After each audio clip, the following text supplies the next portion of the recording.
Isimulan natin ang ikalawang bahagi, ang ating pakikipag-ugnayan sa taong bayan. Public Service. At ito ay hindi lamang tinig ng inyong abang lingkod, kundi tinig po ninyo ang tinig ng bayan.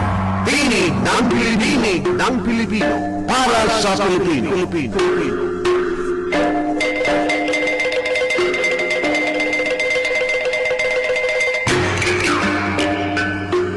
Nasa ikalawang bahagi tayo ng ating FSL, mga kapitbahay. At ito ang Inside, Guro-Guro, Opinion, and Saturday Live. Pag-uusapan natin ngayon ang napakainit na issue ng linggong ito na kung saan ang inyong President Ferdinand Bongbong Marcos Jr. ay nagutos na mag-resign. Hindi mag-retire, kundi mag-resign. Bumitaw sa kanilang mga katungkulan ang mga miyembro o kaya mga opisyal ng kanyang kabinete at hindi limited sa mga kabinete members or officers, kundi maging sa mga pinuno ng mga sangay ng gobyerno under the executive level. Meron tayong batas riyan. Executive level. Pinagbibitiw ni Bongbong Marcos itong lahat ng ating mga nasa pinakang matataas na mga pwesto ng ahensya ng gobyerno at may karapatan ng presidente. Na yun at nasa salig ito sa ating constitution, salig ng batas. Pag-uusapan natin ngayon ang BBM Mass Resignation Order. Ikabit natin ito sa 3 milyon na mga Chinese sa Pilipinas, mostly illegal Chinese, at ikabit natin ito sa political dynasty sa bansa. Siguro ang tanong ninyo, ano naman ang connection nitong mass resignation na ito na utos ni Marcos dito sa anong tawag yan? Dito sa 3 milyon mga Chinese na ito sa bansa, na mga illegal na naandyan. At anong koneksyon naman ito sa political dynasty? Pinagbibitiw lang naman ni Marcos itong mga opisyal ng kanyang mga kabinete at mga sangay ng gobyerno under the executive level. Pag-uusapan natin yan, mga kababayan ko, sapagkat meron pong matibay na linkage, may matibay na talikala, kadena na nakatali sa 3 issues na ito. Ang pagpapabitaw ni Marcos sa mga miyembro ng kabinete, ang 3 milyong Chinese illegally staying in the country, and then of course ang political dynasty. Isa-isayin natin. So unahin natin itong kautusan ni Marcos sa kanyang mga miyembro ng kabinete na magbitaw. Pakinggan natin muna itong mga balita para maliwanag sa ating kaisipan.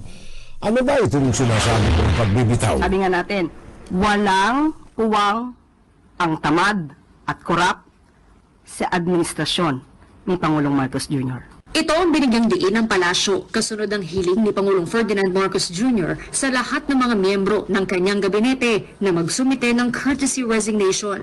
Ayon sa palasyo, layo ng panawagan ng Pangulo na i-recalibrate ang kanyang administrasyon kasunod ng resulta ng halalan. Sa kanyang paningin, nakulangan siguro ang taong bayan sa naging performance ng gobyerno, kaya hindi nila nakuha yung pinaka-target na numero, especially sa Senado.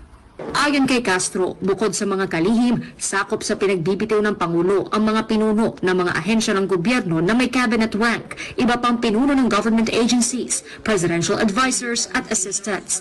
Susuriin ang kanilang performance o naging trabaho, pati kung nagkaroon ng bahid ng korupsyon sa ilalim ng kanilang pamumuno. Maliwanag din po ang sinabi ng Pangulo, hindi po maaapektuhan kung ano po ang pending at existing projects habang ito ay may transition. Tuloy-tuloy lamang ang pagtatrabaho ng mga cabinet secretaries at ng mga tao sa gobyerno. Sinagot naman ni Castro kung bakit kailangan magpasumite ng courtesy resignation ng Pangulo, gayong may kapangyarihan itong agad sibakin sa pwesto ang kanyang gabinete.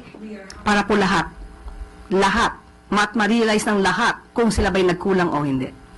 Umabot na sa mahigit 30 cabinet secretaries at presidential advisors ang nagsumite ng courtesy resignation o nagpahayag ng intensyong magbitiw sa pwesto. Sa isang event Huwebes ng hapon, nakuha pang magbiro ng Pangulo patungkol sa kanyang gabinete.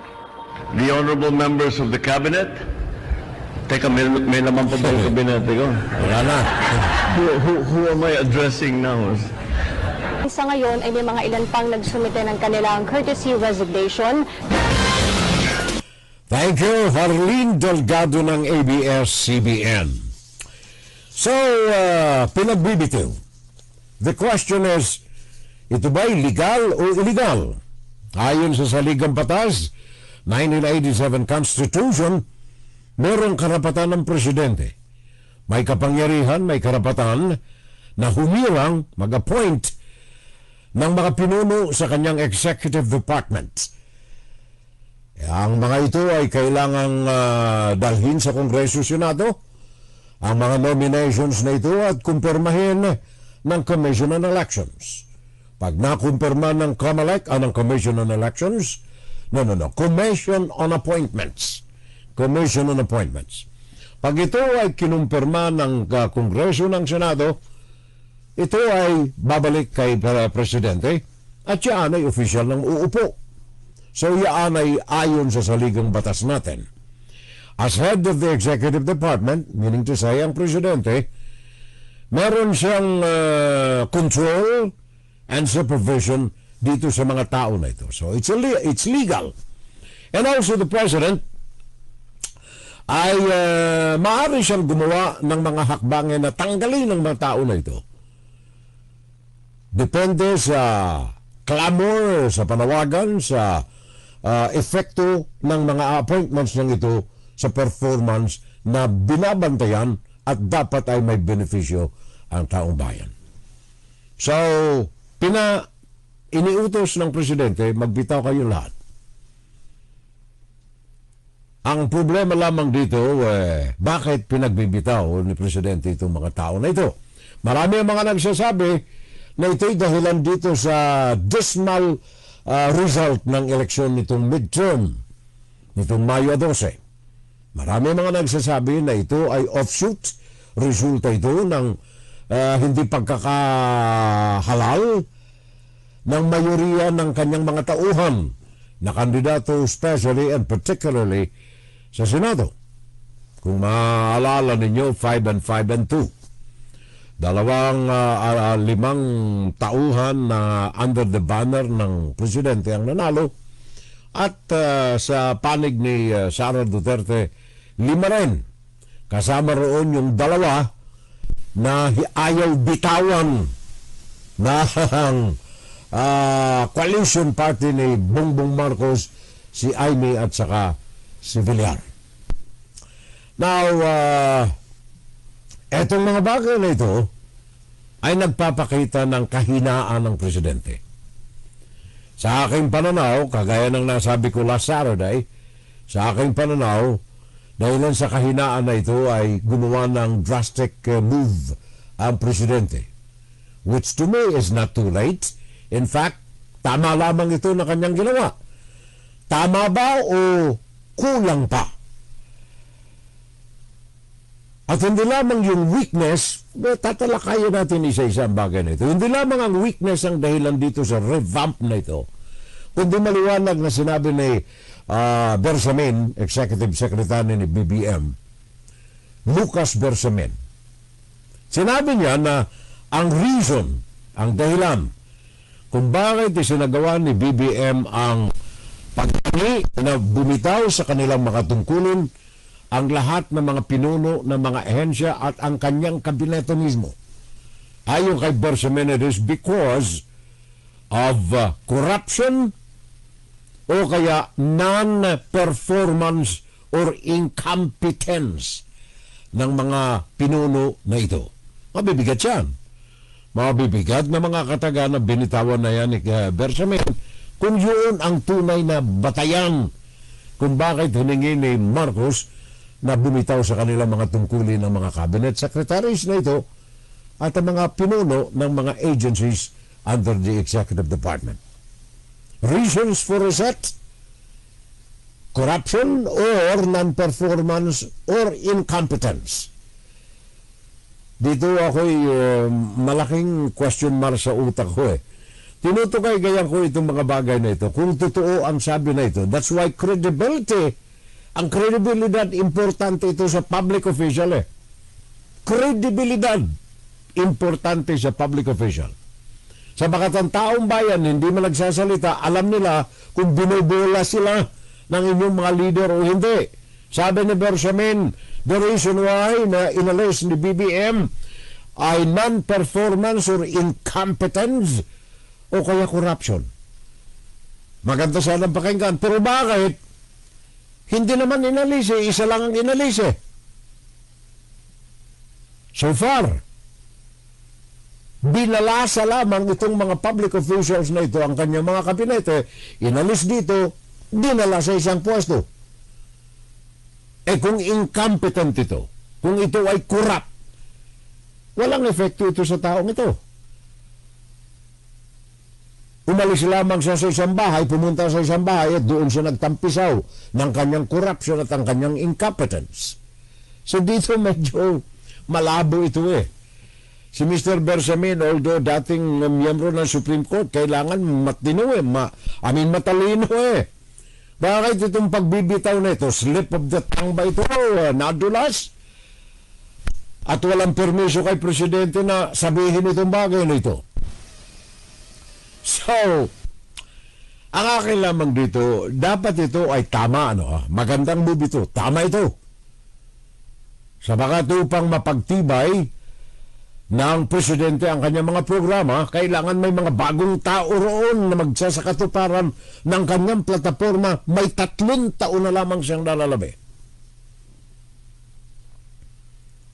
Kaya lamang dapat ang mga tao ay yung mga sangkot dito sa mga bagay na babanggitin ko. Ilan lamang ito. Ito'y ilan lamang sa mga mahalagang mga bagay na ang taong bayan nag-aantay ng resulta. Dapat ang mga namumuno rito ang siyang tinutukan ng Presidente na hindi na mabalik sa pwesto. For example, Bangko Sentral ng Pilipinas. Remember yung Bangko Sentral several years ago, one year ago I think, 1.5 years ago, ay may issue ng mga tinatawag na ghost employees. Yung mga nagsasahod lamang ng 15-30. Sumasahod dyan, 15-30, 15-30, 15-30. Sahod ng sahod. Galing sa pera ng buwis ng taong bayan. In fact, nagresulta ang issue na ito ng mga ghost employees sa pagbitaw ng 2 mga ehekutibo ng Central Bank, ng Bangko Sentral. Bakit hanggang ngayon 2 taon na halos eh? Bakit walang resulta? Sino ang namumuno rito? Naandiyan pa ba ito? O nagbitaw na o pinalitan na? Bakit walang resulta? Ghost employees ng Bangko Sentral. Another case.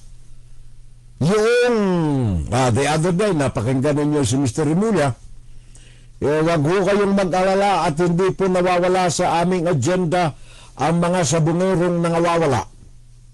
Mga sabungerong nangawawala. Ilan ito? 35? 45? 41? 35? Sabungerong nawawala. Kailan ito nawala? Ang tagal na.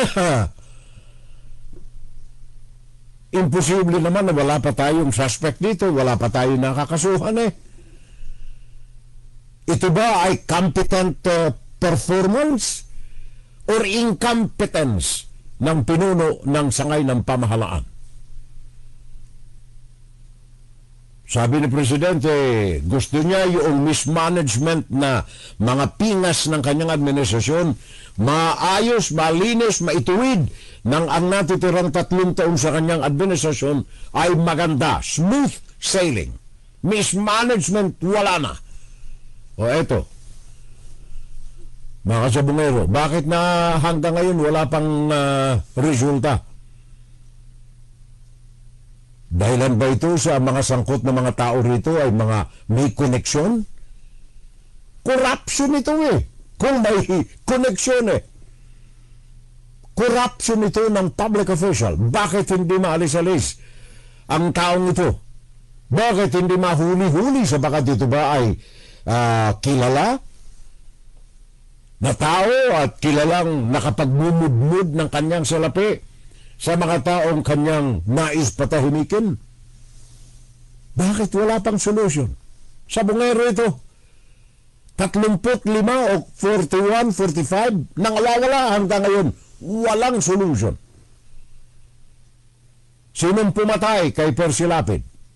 Matibay ang mga ebidensya. Bakit hanggang ngayon hindi pa mahuli-huli yung number 1 suspect? Yan ba'y dahilan sa bakit siya ay naging opisyal ng gobyerno? Huwag natin sabihin na hindi natin nakita, nakipag-fiesta pa ito nung isang buwan dyan sa kanyang teritoryo. Ito ba'y dahilan sa dati siyang general? Imposible naman na naandyan sa Pilipinas na hindi pa mahuli General Gerald Bantag, number 1 na suspetsado sa kaso ng pagpatay kay Percy Lapid. Bakit yung pinuno ng sangay na namamahala rito naandyan pa rin? Arnie Teves na lamang. Grabe naman na hindi masolusyonan itong extradition na ito. Na meron daw na ang negosasyon doon sa kinasasadlakan niya ngayon. Pero bakit hanggang ngayon naandyan walang solusyon pa ang bagay na ito? Yan ay ilan lamang po yan sa mga prominenteng mga insidente na naganap dyan sa atin sa Pilipinas. Na kung may competence, kung meron talagang totoong performance dedication ang public official na ito, na namamahala dito lamang sa ilang bagay na binanggit ko, dapat talagang kung sincero ang presidente, may solusyon na. Sa bungero, Percy Lapid killing at maraming iba pa. Yung governor ng Negros. Hanggang ngayon, wala pa kayong solusyon. Ano nangyari? Now, ito'y ilan lamang ito sa mga malalaking issues na hanggang ngayon ay nakabitin sa balag ng alanganin. Nothing. Wala tayo nakakitang solution dito. Now the President asks these people to resign. The people, ang Filipino, ang mga mamamayang Filipino, umaasa na mapapalitan ito ng mga tunay na tagapagsilbi ng bayan. Asa ng sincerity ng Presidente kung ang mga taong ito inilipat lamang sa ibang sangay ng gobyerno. Like for example, Department of Agriculture. Wala tayong binabanggit dito ng mga irregularidad. Ang tanong lamang natin, bakit nakafocus ang Department of Agriculture sa pagpapirma ng mga imported na mga pagkain? Bakit wala tayong naririnig na mga tangible programs ng national government upang maging inspirado ang mga magsasaka natin, mga mangingisda natin na mag-perform to the maximum para mabigyan ng supply ng pagkain ang 115 milyong mga Pilipino sa bansa. Agrikultura. Kung mapapansin ninyo, mas nakafocus pa ang Department of Agriculture sa importasyon ng mga produktong kakailanganin araw-araw ng mga Pilipino kaysa bigyan ng suporta ng gobyerno ang ating agrikultura. Meron tayo mga mambabatas na na instead na bigyan ng inspirasyon at suporta ang mga magsasaka natin, pinabibigat pa ang kanilang trabaho sa magitan ng mga buwis na ipinapataw. Saan namakmak yan? Mga buwis sa agrikultura. Pinapataw. Buwis sa abono, may pataw. Sino-sino itong mga senador na ito, congressman na ito, na nag-sponsor ng mga bills na ito ng pagpapataw ng buwis na nagpapabigat sa ating mga magsasaka. And then, kung meron kayong mga kaso na nais ninyong mabigyan ng solusyon, idudulog ninyo sa Solicitor General's Office, Menardo Guevara. Bakit naandyan pa ito sa pwesto si Mr. Guevara? Naalala ninyo yung issue ni ni Duterte? Issue ni Duterte na nasa lamesa ng Office of the Solicitor General. Ito ay ang pag-aresto kay Rodrigo Duterte ng Interpol. Kailangan nito ang tulong depensa ng OSG. Anong ginawa ni Menardo Guevara? I recuse myself. Hindi ho ako makikialam riyan. Exempted ako. Sa tabi muna ako.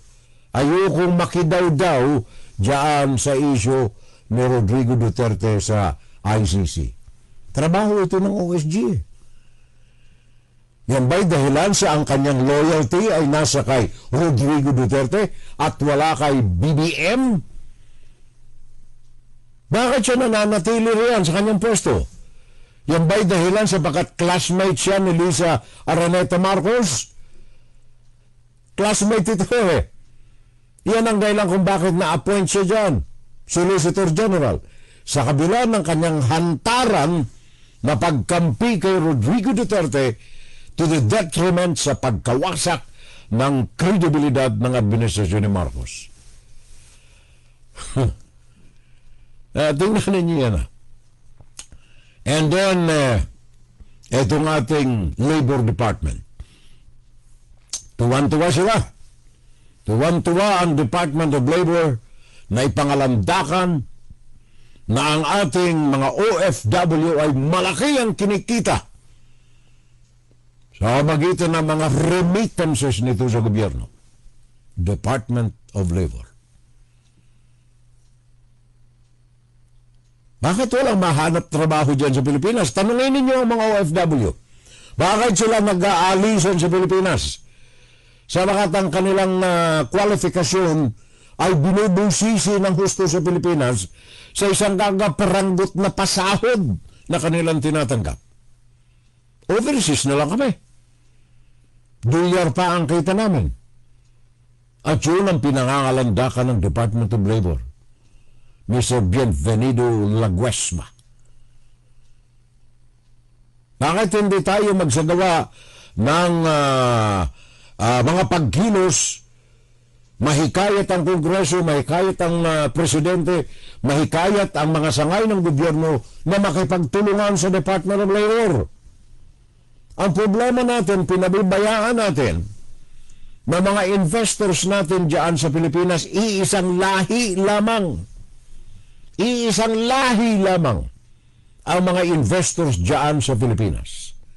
Kaya meron tayong silent invasion dyan sa Pilipinas. Ang mga lahi na yan, I apologize kung kayo'y tatamaan, pero ito'y mga Chinoy. Santos ay marami sa mga Chinoy na ito walang loyalty sa Pilipinas. Walang loyalty sa mga Pilipino. Ang kanila ay magkalam ng pera sa pakikipagkutsaba sa Chinese Communist Party sa mga additional partnership financing ng mga investment dyan sa Pilipinas. Maalahala ko tuloy itong erase the brand. Baka ito ay maging mitsa naman ng pagdanak ng mga illegal products sa Pilipinas, papalitan ng label, ibibenta dito sa Amerika under the guise na ito'y made in the Philippines. Yun ang problema natin dyan sa bansa. Yun din ang problema ng Department of Labor. Hindi natin makontrol ang employment sabagat kontrolado ito ng mga investors ng mga Chinoys na merong close connivance and support ng Chinese Communist Party. Kaya ang kanilang influence nitong nakalipas na eleksyon ng 2025, malakas. Malakas. Nakita naman ninyo ang resulta. Bakit? Gusto nilang ibalik ang Duterte sa Malacanang sa eleksyon sa 2028. Watch out kayo riyan. Bantay kayo, kapitbahay. Sabagat siya ay magaganap kung hindi ninyo pipigilan. Now, kanina nabanggit natin itong mga aberya sa kalsada. 107 na mga driving school inalisan temporarily ng permit to operate.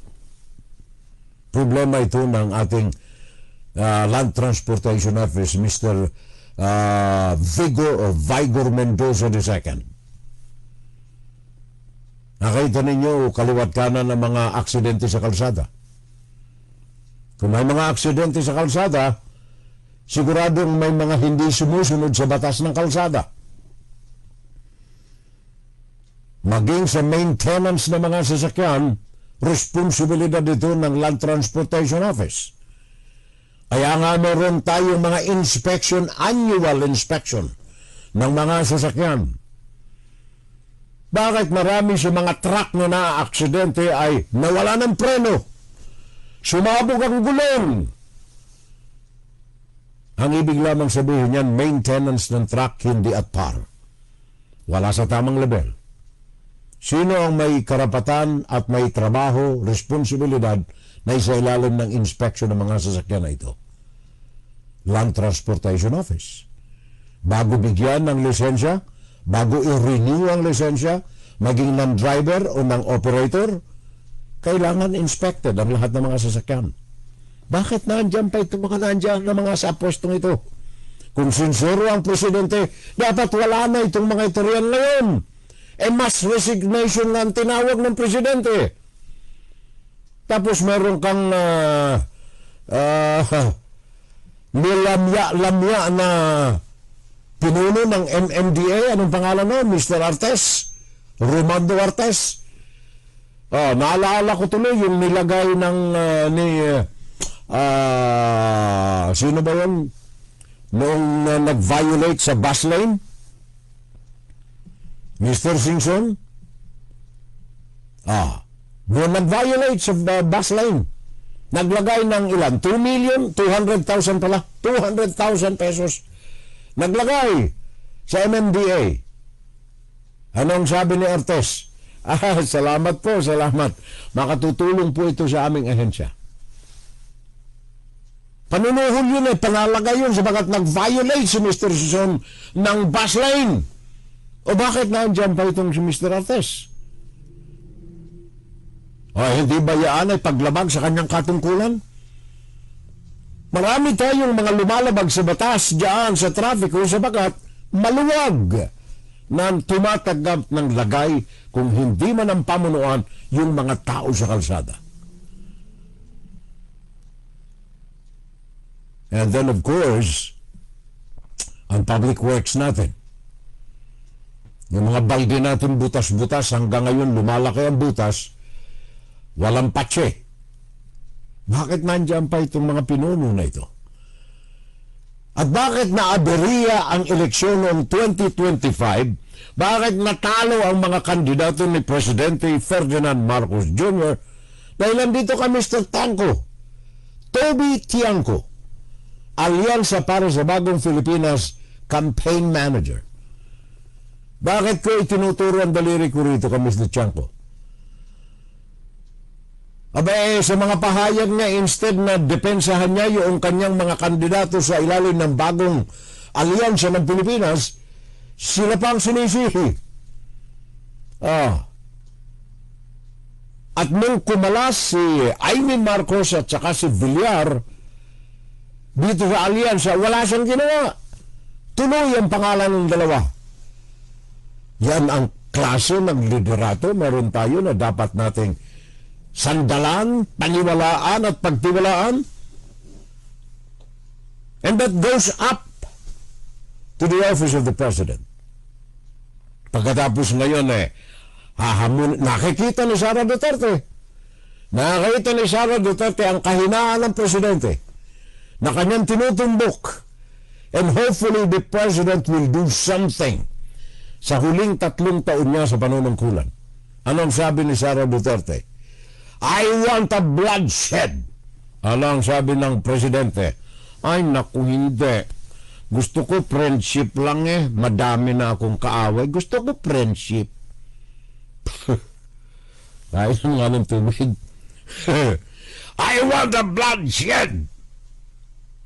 Nanlilisik pa yung mata ni Sara Duterte. Na, gur-gur ko talaga. Pag ako ay namatay, patayin mo si Bongbong Marcos. Patayin mo si Sara Duterte, ay si Liza Araneta. Patayin mo si Martin Romualdez. I'm not joking. I'm not joking. Sara Duterte. Tapos ngayon, I want bloodshed. Sabi ni Marcos, hindi, ayoko. Gusto ko friendship lang talaga. Ayoko ng bloodshed. Friendship lang talaga. O friend tayo, you, me, friend. Friend tayo. No bloodshed.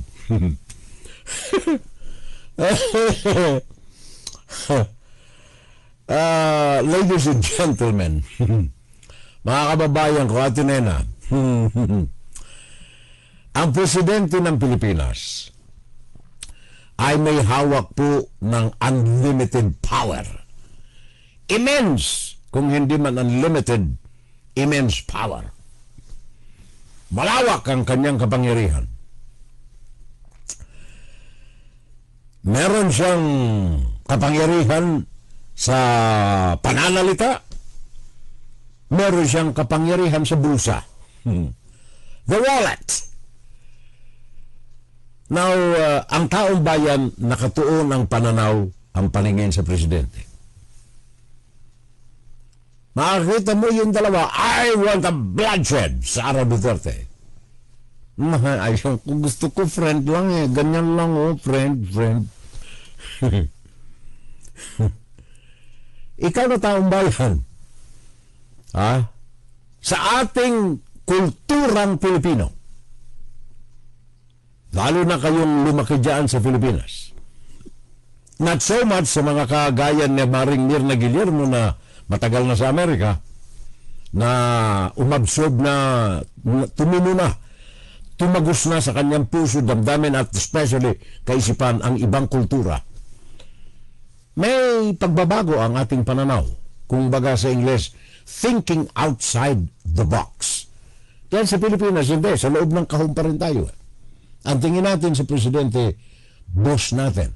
Hindi tayo ang boss, ang presidente ang boss natin. So ang nakikita natin sa presidente ay weak, mahina, babakla-bakla. At may nakita kayong isang tao, gusto kong pumatay, gusto ko ng daga, gur-gur talaga. Tapos maalaala mo pa na sinapak niya yung isang judge, isang sheriff doon sa kanyang lugar noon. Kahit na ito pangit, hindi maganda sa pananaw at hindi naaayon sa maayos na liderato, marami sa atin ang pumapalakpak riyan. Marami. So, Mr. President, ito lamang ay paalala ko. The government can continue complying with the country's obligations to its people sa magitan ng kahit hindi tayo may friendship, ipairal natin ang kapangyarihan ng ating pwesto. Hindi ko sinabing gayahin mo si Rodrigo Duterte na patay dito, patay doon, tukhang dito, tukhang doon, EKJ dito, EKJ doon. Huwag galon. But there are so many ways. Sabi nga ng tatay ko, maraming paraan. There are so many ways to kill a cat. Tingnan ninyo, Mr. President, hindi kita tinuturoan, Mr. Bongbong Marcos. Gusto ni Sara Duterte, I want a bloodshed. Ito ituturo ko sa iyo, Mr. President. Meron kang kapangyarihan. Immense, malawak na kapangyarihan. In fact, hindi ako naniniwala na walang kamay na nakadawdaw doon ang Malacanang sa pagdala ng ICC sa Hague kay Rodrigo Duterte. Ipakita natin, okay, Sarah, you want a bloodshed? Okay, all right. Game. Hantaran kong sabihin sa aking Justice Department, do your job. We have an obligation to the International Criminal Court to bring to their jurisdiction people involved in the People's AJK, extrajudicial killing. Nandiyan, nagtatampisaw pa. Ronald Bato de la Rosa, ang executioner ng AJK. Nandiyan si Christopher Bongo, ang kilalang right-hand tagapagpatupad ng utos ni Rodrigo Duterte. Ang mga pangalan na ito ay nandiyan sa mga testamento ng mga taong may kaugnayan sa extrajudicial killing. Kung ako si Mr. Marcos, all right, Sarah, you want a bloodshed? Okay. Department of Justice, Mr. Remulla, do openly your job. Padala mo na, tawagan mo ang Interpol, pick upin itong si Bato de la Rosa at saka si Christopher Bongo. Gusto mo ng bloodbath, di ba? Ituloy na natin. Hindi naman yan persecution, that is prosecution. Ipinatutupad natin ng batas na tayo ay sangkot diyan at kailangan ng kooperasyon ng Pilipinas diyan sa issue na yan. Hindi ko tinuturuan ng Presidente. Diyan ko tatapusin ang issue ng Presidente. Sa tatlong issues na ito na nais kong ipagkaloob sa inyo. I want a bloodbath, Mr. President, sabi ni Sara. Do it! Gawin mo ang tungkulin mo bilang Presidente. Sabagat kung hindi mo gagawin ang tungkulin mo yan, at patuloy mong ipakikitang babakla-bakla tayo riyan, I'm sorry for the word. I want friendship Friendship lang. You, me, friend. Sabi ni Sara, hindi. Bloodbath ang gusto ko.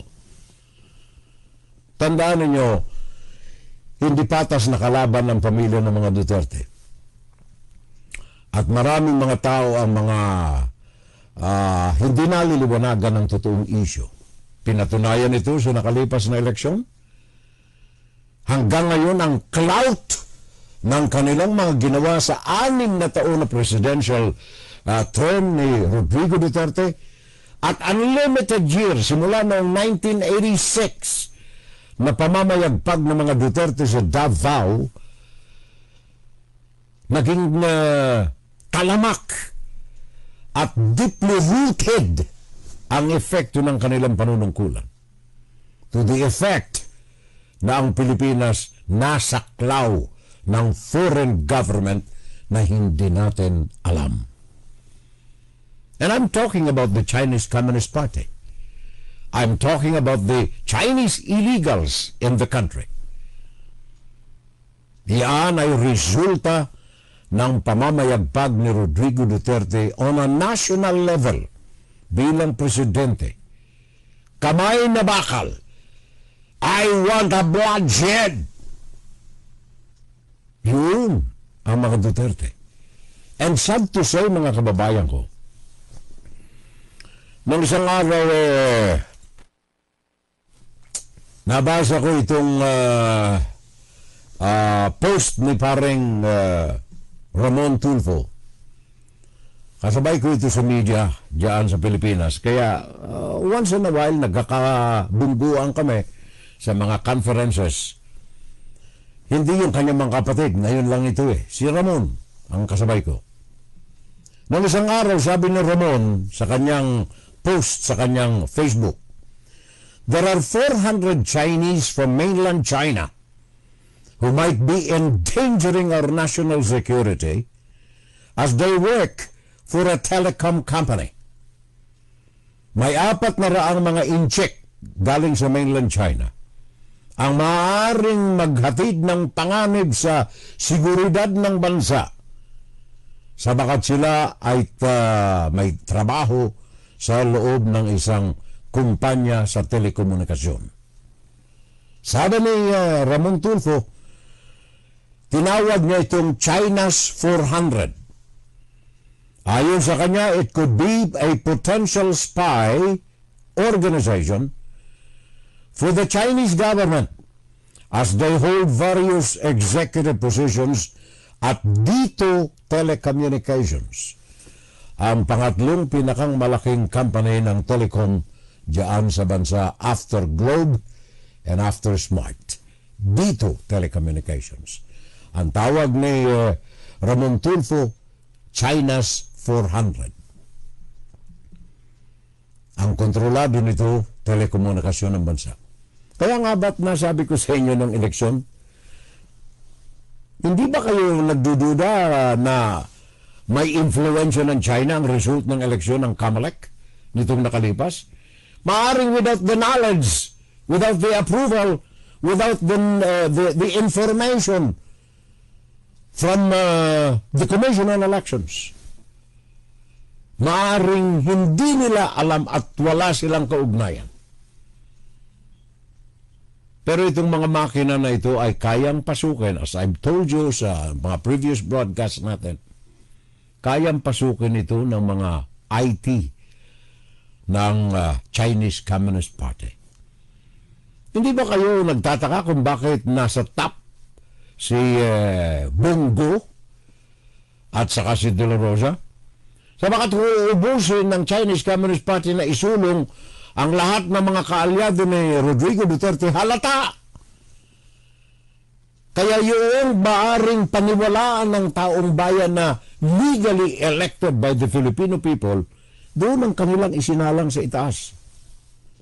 Anyway, ang dalawang ito ang mga number one na supporters ni Rodrigo Duterte at kayang ilaban ng mga ito ng patayan si Rodrigo instead of the Filipino people. So ito pong nabanggit ni Ramon Tulfo, Dito Telecommunications. Alam natin pag-aari ito ni Dennis Uy. Dennis Uy contributed millions of pesos sa eleksyon ni Rodrigo Duterte. Hindi lamang bilang presidente, kundi even before na siya ay alkalde ng Davao. Close friend ni Rodrigo Duterte, Dennis Uy. At hindi lamang yan, Charlie Ang, remember? Yung nasangkot doon sa pambubugbog ni Pulong sa isang bugaw. Ay mga yan ang mga grupo. Ngayon, we are talking of the Chinoys in the Philippines. And sadly, hindi Chinoy ang karamihan dito. Chinese nationals talaga. Nandiyan nagpapatakbo ng gobyerno ng Pilipinas. And sensitive industries at that. Dahilan sa clout ni Rodrigo Duterte. Nabanggit ko ito mga kababayan sabagat dito sa issue na ito ng Dito Telecommunications, wala kang maililihin dito. That's why, natanda ninyo, late lang, itong nakalipas nilang araw lang. Water cannon na naman ang inabot ng ating mga miyembro ng BIFAR diyan sa Pag-asa area sa loob ng territorial property ng Pilipinas sa ilalim ng UNCLOS, sa ilalim ng mga batas, sabagat ang Pag-asa ay permanenteng island. Hagip nito yung mga KKK, K1, K2, K3. Doon sila winater cannon ng China sa loob ng teritoryo ng Pilipinas. Now, bakit ganyan ang pang-aabuso ng China? Sabagat ang kanilang kiniklaim, kanila ito eh. Bakit nila kiniklaim ito? Sabagat ipinaubaya ito ni Rodrigo Duterte sa kanyang panahon. Kaya itong mga tao na ito kagaya ni Dennis Uy, isa lamang ito sa napakarami ng mga pang-aabuso ng China, Chinese proteges diyan sa Pilipinas. Bakit ko sinabing protege, Dennis Uy? Kaya ang kapitalisasyon nito halos majority galing sa Chinese Communist Party. sa magitan ng mga bangko nito na nag-finance ng mga companies outside of China na pinatatakbo ng kanyang mga cohorts, and particularly dyan sa Pilipinas. Ito pong 400 Chinese na ito, China's 400, sabi ni Ramon Tulfo. Yun ay 400 lamang ayon sa pananaw ni Ramon. Pero ang katotohanan dyan, 3 milyon. In fact, ano itong sabi rito ng asa na ba yan?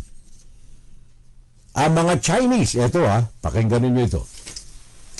Ayon dito sa report na tinanggap natin from South China Morning Post.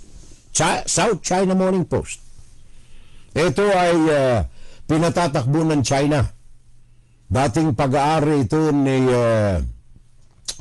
ng Alibaba. In fact, ano bang pangalan ng may-ari ng Alibaba na ngayon ay nandoon sa Japan, nakatira ngayon? South China Morning Post, owned by Alibaba. Ano ang sabi niya tungkol dyan sa Pilipinas? Labor and contract sa Pilipinas. Ito, sabi ko na nga, galing mismo sa China Morning Post. Hindi ito galing sa atin. Sabi rito, ang administrasyon ni Duterte is losing counts on how many Chinese workers are in the Philippines legally and illegally dahilan sa pagbaha ng mga incheck dyan sa Pilipinas. At itong malaking bilang na ito, 3,120,000. Report ito ng South China Morning Post. 3,120,000 Chinese ang pumasok sa Pilipinas sa ilalim ni Rodrigo Duterte sa loob lamang ng 2 taon, 2016 to 2018. At ang mga ito'y pumasok sa Pilipinas not for anything, kundi number 1, spying, number 2, labor, trabaho, kontrata. Kaya kung may nalabas man sa Department of Labor na employment ng mga Pilipino riyan sa bansa, o kaya ng PSA, mga reports na gumanda ang takbo ng employment sa bansa, hindi ho totoo yan Sabagat sa panahon ni Rodrigo Duterte, ang increase ng employment sa Pilipinas ay eto, mga incheck, galing sa mainland China. Sabi ko na nga, hindi ito report ko. Ito'y galing mismo sa South China Morning Post. Hindi malaman ng administrasyon ni Rodrigo Duterte kung ilan ang nakapasok na sa bansa. Sabagat na lost track, sabi nga ng China Morning Post. Wala nang alam si Duterte, ang gobyerno niya, kung ilang milyon ang nasa loob ng Pilipinas. So, yun ang dahilan, mga kababayan ko, kung bakit ang Department of Labor naghahanap ng trabaho abroad para sa mga Pilipino. The irony is that marami mga inchik ang pumasok sa Pilipinas, employed 3.120 million Chinese. Nag-employ sa Pilipinas 3.12 million. Panahon ni Rodrigo Duterte. At ang mga Pilipino nasa abroad nagpapaalila sabagat walang trabaho sa Pilipinas. Kaya kung titingnan ninyo, mga kababayan ko, kayo pong mga nagkakantara pa kay Mr. Duterte, sana buksan ninyo ang isip ninyo, sana buksan ninyo ang utak ninyo, sana buksan ninyo ang damdamin ninyo na si Tatay Digong ay hindi para sa mga Pilipino. Si Tatay Digong ay for the Chinese, of the Chinese, and by the Chinese. Hindi sa Pilipino. Kaya Mr. Marcos, sabi ko na nga kanina, I want a bloodbath. Sabi niya Sara Duterte, do it, you'll have it. Ipatapon mo na sa Hague si Christopher Bongo at saka si Bato de la Rosa. Unemployment sa Pilipinas during Rodrigo Duterte's time, almost 6%. 5.9% unemployment ng mga Pilipino sa Pilipinas at the time of Rodrigo Duterte. At hindi lamang yan, mga kababayan ko, pati real estate ng Pilipinas. Kaya itong ating PAOK, please, coordinate with PNP at saka ng Department of Justice na mabawi sa kamay ng mga pure-blooded Chinese na ito. Maging si Dennis Uy, malaking tipak ng mga lupa riyaan sa Tarlac ay nasa pangalan niya na nakuha niya sa panahon ng panunungkulan ni Rodrigo Duterte. Kung tawagin natin ay mga industrial parks, termino na pinamukadkad ng Chinese Communist Party sa kanilang mga nasasakop na mga bansa. Industrial parks, manufacturing parks, resort parks, Chinese term yan. At dyan sa Pilipinas, suyuri natin, Mr. Marcos, you want a bloodbath? Sara, suyuri natin ang mga lupa na ito. Salamat at na-discover ninyo yung mga lupa dyan sa Bambang Tarlac. At saka dyan sa Pampanga, Purak, Pampanga, na nasa kamay ng mga korporasyon na ito ng mga Chinese in connivance with Chinoys. Sorry sa mga iba pang mga Chinoy na malinis ang buhay ay salutyo. Ang mga tinutukoy natin ditong Chinoy, yung mga nakikipagkutsaba sa Chinese Communist Party. Real estate. Malaking-malaki ang mga pag-aari ng mga Chinoy dyan at mga Chinese. Pure-blooded Chinese. Sa Metro Manila, sa Pampanga, sa Bulacan, Tarlac, Cebu, Davao, Cagayan de Oro. Ano ang sabi again nitong China Morning Post? South China Morning Post. Ano ang sabi nila? In Manila's main financial district and its fringes, signs of the new inhabitants are everywhere. The restaurant serving steaming Chinese hot pots and dumplings, Mandarin broadcast at the Mall of Asia, and the soaring property prices owned by Chinese nationals. Mantakan mo, may broadcast pa pala, ha? Mandarin broadcast, ha? Hindi ko alam ito. Diyan sa Mall of Asia.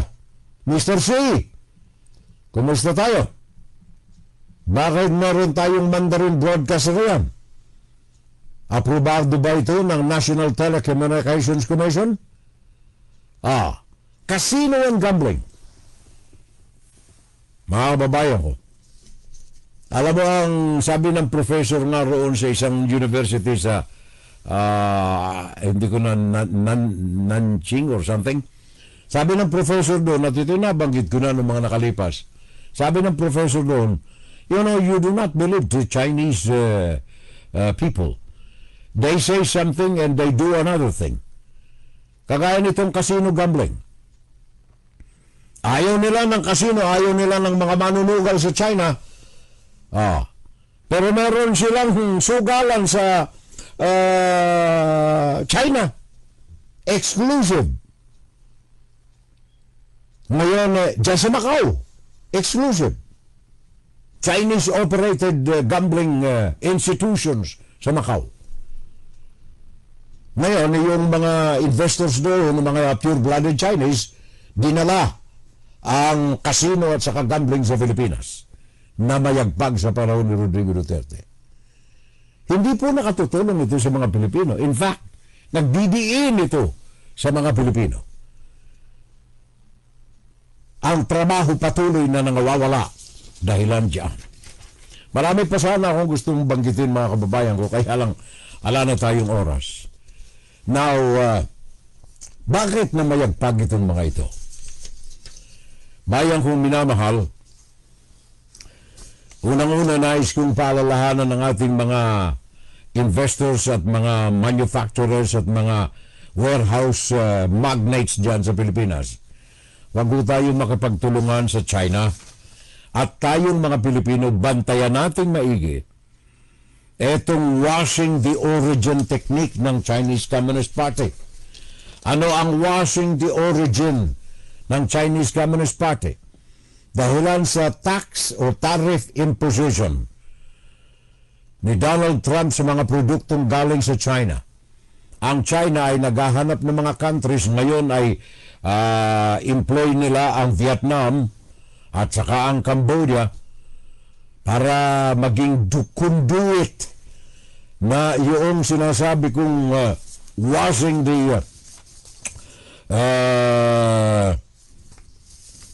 the trademark or washing the label. Diyan sa Pilipinas, under negotiation sila. Inamin ito ng mga tauhan natin riyan sa sandali, ha? Inamin ito ng mga tauhan natin diyan sa PESA. Anong tawag niyan? PESA ba? Sandali, ha? Hinahanap ko lamang yung sa PESA. Ano itong PESA? Ito yung sandali, ha? Philippine Economic Zone Authority, na may mga negotiations ngayon ang mga Chinese investors sa ilalim ng China +1+1. Ang ibig sabihin, China punta sa isang country, ang Pilipinas kasama na sa bansa na yan, kaya +1. China +1+1. I just want to remind etong mga official natin ng PESA na kung ang mga ito ay gagamitin lamang sa tinatawag na washing the origin ng Chinese Communist Party, wag ho tayong dumawdaw. Maganda ang tingin ng Amerika sa Pilipinas. May mga pangarap ang Amerika sa Pilipinas, mga joint projects, joint investments na magpapalutang ng ekonomiya ng Pilipinas. Pero kung tayo ay dadaw-daw dito sa tinatawag na washing the origin ng Chinese Communist Party, baka blacklist ang Pilipinas. Ayon sa record ng PESA, Philippine Economic Zone Authority, kasama ang Pilipinas dito sa China +1, kaya naging China +1+1. If the investment is truly legal at diyan ang produkto gagawin sa Pilipinas, okay. Pero kung ang Pilipinas ay gagamitin bilang conduit sa washing the origin, meaning to say mga produktong gawa wholly or partly in China, pagkatapos dadalhin sa magitan ng mga container van at i-warehouse sa Pilipinas, papalitan ng mga labels na gagawin made in the Philippines, wag ho tayong makikutsaba sa kademonyohan na kagaya nito. Bakit po nangyayari ito sa ating dyan sa Pilipinas, mga kababayan? Finally, wala na akong oras, pero alam na natin lahat. Finally, ang lahat ng mga kaaliwaswasan na ito, lahat ng mga nangyayaring ito dyan, ng mga pang-aabuso ng mga politiko sa bansa, isa lamang ang root cause na mga ito. At yan ay ang pamamayagpag ng political dynasty sa bansa. Bakit tayo may mga abusado, mga politicians kagaya ng mga Duterte? Bakit ang Duterte ay napunta na sa Hague dahilan sa bigat ng kanyang mga pagkakasala? Bakit siya nagtampisaw sa mga kasalanan? Sabagat ang tingin niya sa sarili, siya ay Diyos. Sabagat suportado siya ng mga pamilya at ng iba pang mga taong dinodiyos ang political dynasty sa bansa. Dalawa ang nagkakaloob sa kanya ng kapangyarihan. Ang mga cronies na kanyang binuo at ang mga oligarking mga tao na kanyang sinamahan. Mga cronies, mga tao itong trusted close associates, kagaya ng mga Dennis Uy, ng mga Charlie Tan, kagaya ng economic advisor, kaya nabuo ang mga families, nabuo ang mga sindikato, mga triad na yan sa Pilipinas, dahilan sa cronyism na isa sa mga bunga ng political dynasties.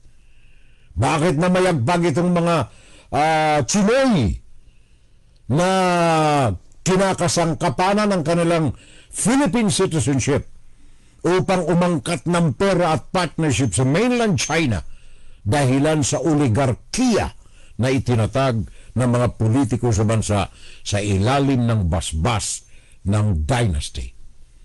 Ayaw kong minamahal, sana mahaba pa ang oras natin. Sana mailantad pa natin ano ang mga tao sa likod nitong mga cronies na ito. Sino ang mga tao sa likod ng mga oligarches na ito? Bakit na mayagpag ang mga Villar? Well, sa sources ng pera, ako'y saludo sabagat pinaghirapan ito ng mga Villar. Pero nung pinasok nila ang politika ay nabahid ng balag ng alanganin ang pangalan ng mga Villar. Sinasabing pinakang mayamang Pilipino sa Asia, pero dahilan sa politika na dumisa ng kanilang mga pangalan. Ngayon, kabilang sila sa mga nagtatampisaw sa political dynasties. Sana hindi na lumala ang lagay ng Pilipinas sa kamay ng mga dynastiya, sa kamay ng mga politiko na hindi tumatrabaho for the Filipinos, of the Filipinos, and by the Filipino people. Salamat sa inyo sa mga pagbasura, sa mga trying hard na mga artista. Salamat at hindi nyo isinama sa mga bugok na mga naandyan sa Kongreso at Senado. Salamat, Diyos ko. Salamat po sa inyong lahat. At sana ang pagkakahalal ng dalawa sa mga tunay na mga fiscalizers ng bansa, sana maragdagan pa ito. Ang kamay ng hinaharap ng bansa, ang pagbabago sa 2028 ng Pilipinas ay nasa kamay ng mga natutulog nating mga kababayan na kung tawagin ay mga kakampink, na kung tawagin ay mga oposisyonista. Sana ay magising tayo at muli nating pasiklabin ang puso at damdamin natin para sa tunay na demokrasya ng ating bansang Pilipinas. Kailangan ang ating trabaho. Inside, Duro-Duro, Opinion, and Saturday Live. Sana ay makapukaw tayo ng puso, makapukaw tayo ng damdamin ng ating mga kababayan nang tayo po naman ay tunay ng maging demokrasyang totoo. Ganyan ang